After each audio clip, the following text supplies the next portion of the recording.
This freezer is almost filled up. These are mostly my items. Then 3 or 4 bags for 2 more people that were not able to come to the station yesterday to pick their items. This is our corn. It's been sitting here before we left. And then down here, these are the ones that I'm taking upstairs with me. Okay, so I'm going to pack them in this bag and take them upstairs. And here is my pot.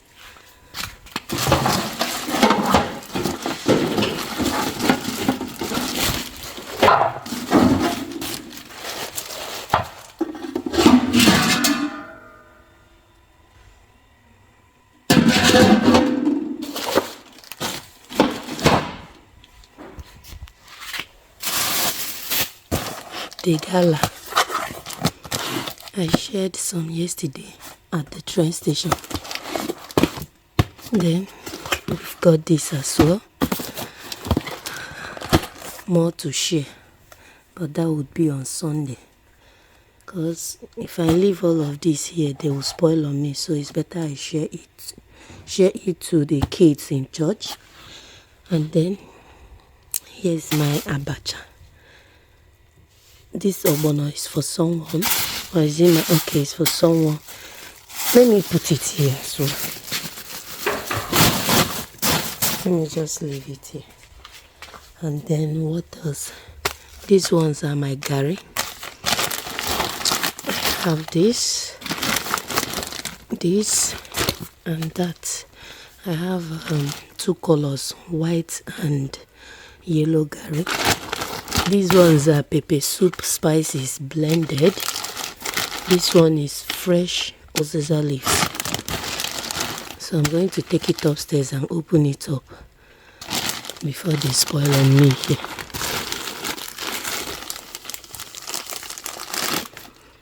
Okay.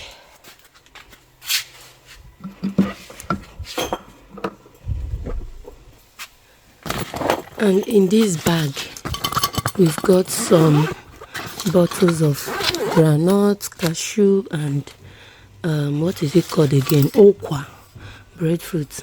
Do you guys remember this water bottle that I bought for blessing in Nigeria? So we've got no, it's mostly cashew nuts and okwa. This is what the okwa looks like. Breadfruit, fried one. You can eat it as it is right now. You can break up coconuts, fresh coconut, and use it to eat this. And then here is the cashew nuts, which we are going to be sharing to some people in church. And here is the granite. So they said we cannot pass the granite with the bottle at that local airport, that Anambra local airport. So what we did was to pour the granules in this nylon. And then this one has been in my check-in luggage from my sister-in-law's house, but the other bottle was in this bag. They said I cannot pass it. I mean, I cannot carry it in my hand luggage like that. I had to transfer it in this nylon. But these ones are plastic. See, these ones are plastic. That's why they allowed this one. Oops. I think there's something else here.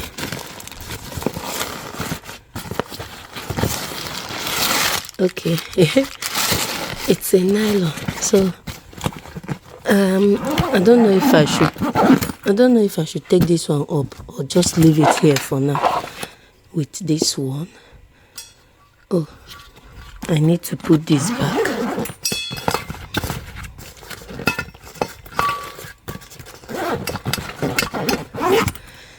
Right now, my concern is in the missing bag, the one we lost at the airport. Because I have some food items in that bag. And I don't know when they are going to find it. Because I just pray they don't spoil, honestly. And to be honest, I don't really know what is inside that bag. I can't recall what is there. My husband did most of the packing. So I don't know what he put in that bag. I really don't know. But I can remember that there are some food stuff in that bag, probably mixed with some clothes, I'm not sure, or maybe only foodstuffs, because I told my hubby that I don't want to mix the foodstuffs with the clothes, with our clothes, because then again it's going to our clothes will start smelling of foodstuffs, and before you wear it you need to wash it, and I don't have strength and time to be doing extra job like washing before I wear it, because I have lots of clean clothes that I don't need to wash before I wear them. So if you mix them up with the foodstuff, they are going to start smelling, and I don't want that. So what he did was to, pack all the foodstuffs in different bags, while our clothes still remain in the bags I packed them in before we traveled down to Nigeria. So I don't know if he later mixed it with some clothes or just foodstuffs alone. I don't know. But I just hope and pray that they don't spoil before they get here. I pray there are stuff that don't easily spoil, like those dry foodstuffs. I just pray. And do I have fish in that bag? No. No, I don't have fish in that bag, because the fish, I bought fish for 2 people, and then for myself, mine is complete here, and I gave those 2 people theirs yesterday, so there's no fish in that bag, thank God. But other stuff, I don't know what is there, but hopefully they don't spoil.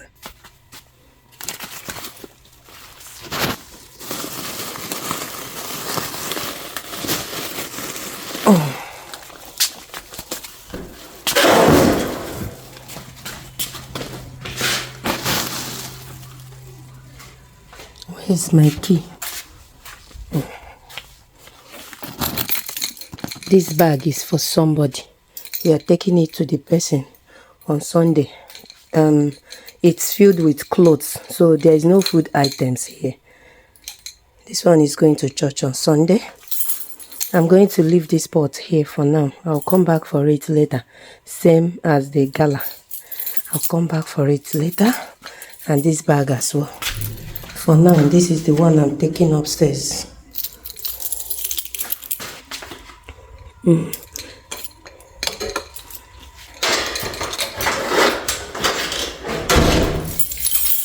Guys, coming up from upstairs now, you guys saw I went to the garage to bring up some food items and also put some in the freezer downstairs. I realized that the people living directly under us have backed out. Like, you guys don't understand what just happened, because this woman, she's living with her husband. They are elderly people, not too old, but let me just guess, maybe they are in their 50s. Yes, 50s, if I'm not mistaken. I'm just guessing though.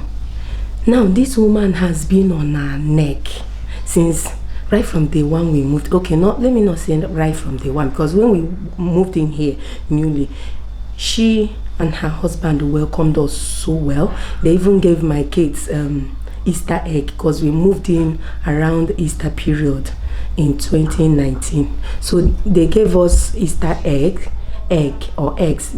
Is it 1 or 2?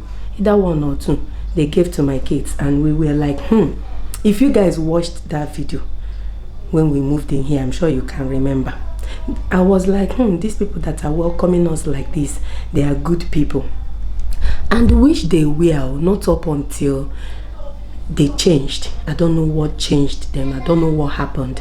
And they started being, should I say, aggressive towards us. Like, my kids would do something now, anything that warrants noise, and the woman will start shouting, not the husband per se. The husband doesn't really have any problem, but the woman in particular, she would be shouting, basta, oh, basta, afankulo, blah blah blah. I don't want to explain what afankulo means, but it's a bad word. So this woman would be shouting, and the thing became annoying, and it became constant. Like, she would always shout. Any little noise, she would shout. And when I realized that this thing is disturbing this woman, as a considerate person that I am, I started cautioning my kids, telling them to stop making noise. And you know, with kids, you can never stop talking. It's not possible. I would tell them this minute, stop making noise, sit down, stop shouting, stop running up and down. They would stay calm for some minutes, and then the next minute they are up again. And at a point, I got tired of shouting at my own kids. Sometimes we would take them to the park close to us here to go and play. But you know, you cannot always take every day you're taking them to the park. And even after going to the park, they will come back here and start making noise and start playing and start running up and down. And at a point, I got really tired of shouting, always talking to the kids about making noise and all of that. Because I know it can never end unless they grow up. So I stopped. But not that I stopped completely.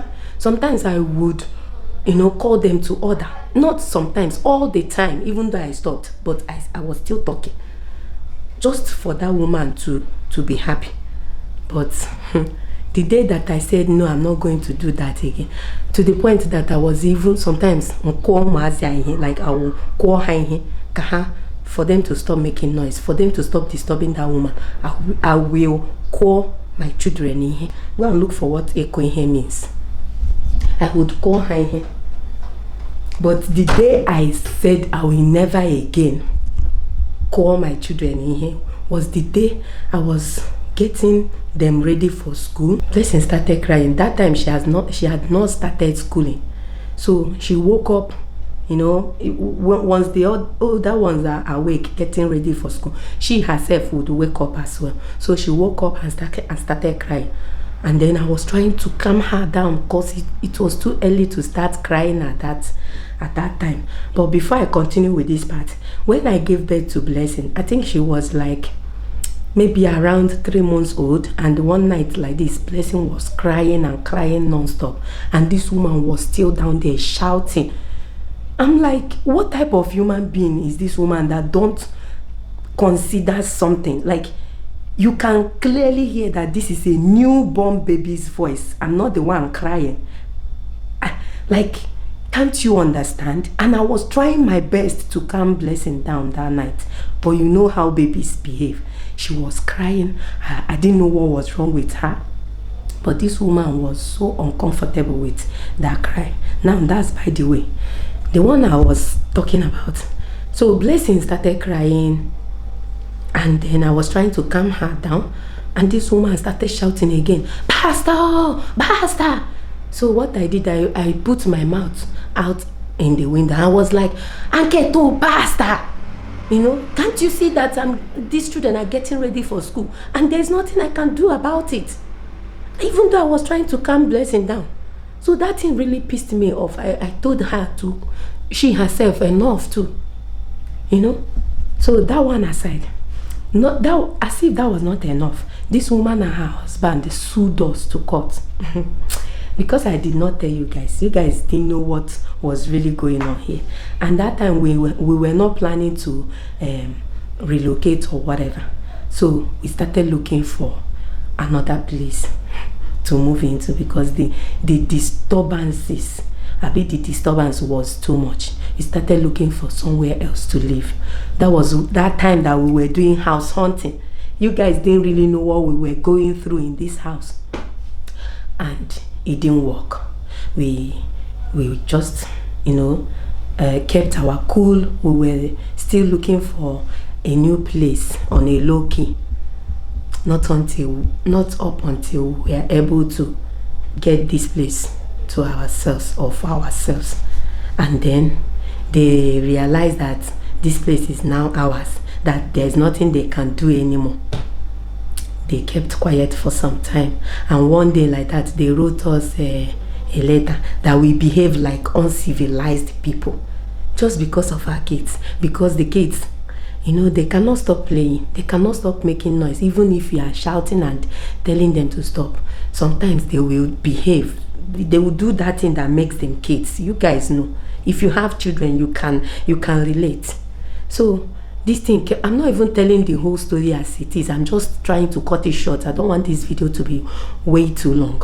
This thing kept on going on, and my husband one day, okay, before my husband told them what he told them, one Sunday like that, we were getting ready for Sunday service. So something fell on the floor while trying to grab that thing, and this woman started shouting, "Joshua, go and open the door for daddy." This woman started shouting, and then they waited. "Joshua, open that door." And then they waited for us at the stairs. Hold on, I'm coming. Sorry guys, my hubby just came in now, so I had to serve him. And like I was saying, that Sunday morning we were going down after the thing fell down and she was in her house shouting. We were now coming out, going down to enter our car and zoom off. She and her husband waited for us at the stairs and started shouting. What I told her, I remember that day, was, "Go to church. Others are going to church. You are out here looking for who to quarrel with." That was the word I left. I said it in Italian too. And then we left. And they were there dragging my husband, not like dragging him physically, with mouth, keeping him there, making him to stay back. And they were trying to make him exchange words with them. And my husband was doing his best to stay cool, to stay calm, to not use rough words on them. He was trying to make them see reasons with us, to understand, trying to make them understand, but they were not having it. So I told my husband, "Please, can you leave these people? Let's go. We are running late. Let's just go." And I think that was after that Sunday. That was when they sued us. I don't want to go into details, but they sued us. They kept on writing stuff and pasting on our door. So they have seen that when they paste it, we just tear it and throw it away. They now started pasting it at the gate. It's a lot. It's a whole lot. It's a whole lot. But these people, they really gave us, the woman especially, not the husband. The husband doesn't really have problem, but you see the woman, she's the one that gave us tough time here. And then after some time, some people moved in here, and those people, they came with kids. I think they have 4 children, 4 just like us. And these children came, and the building went on fire. The woman couldn't bear it anymore. My kids will be up here making their own noise. I will still be controlling them. Normal me, and personally, I don't like noise. I don't like crowded areas. So I was always telling them to stop making noise, but it never ends. And then those kids, they will be down there giving her fire for fire. I'm like, let her talk now. So she no fit talk again. She don't talk, tire. She come back out. And this thing happened while we were away. I just realized that this morning when I went down to the garage to excuse me, to pick up the items and put some in the freezer. I'm like, wait, what? Okay, my husband told them, if you are not comfortable living here anymore, you can pack out. But as for us, we are here to stay, and we will leave when we want to. You cannot make us leave, even though we wanted to leave for them initially. But if she's not comfortable here anymore, she should pack out, and that's what she has done. I don't know how to react. Like, I'm so happy. Anybody that is packing in here again will now know that we have 2 sets of kids in this building. One, my kids. Secondly, the one living down there. And those ones, we are very good friends. I and their mom are very good friends. The husband and my husband, very good friends. They are white too, but they are not Italians. The kids and my kids are good friends. You see how we shared it? So the way the thing is going, it looks as if we all teamed up to chase the woman away. Meanwhile, that's not the plan. That's not the idea. They left on their own. They couldn't stand the heat anymore. They had to leave. You know, I just don't know why the woman cannot. Anyway, she doesn't have kids, so I can understand the frustration, so to say. I can understand, because when you have children, you will understand what we are going through. You will understand that controlling kids is never a day job. So I guess that's why she didn't really understand how kids behave. But good for them that they have backed out, because now I can rest, I can breathe a fresh, I can take a breath of fresh air. Is that how they say it? I don't know, but I'm happy. I'm happy. This is the greatest news of all times. I just shared the news with my husband now, and he has been there. Every minute he'll be like, my queen, are you serious or are you pranking me? I'm like, don't worry, you will soon confirm by yourself or for yourself. We are happy. I've also told my kids, we are happy. If you cannot if you cannot join them, if you cannot beat them, then join them. Is that how they say it? Please, leave me alone. Let me go and stay. Let me go and rest. Okay? Talk to you guys later.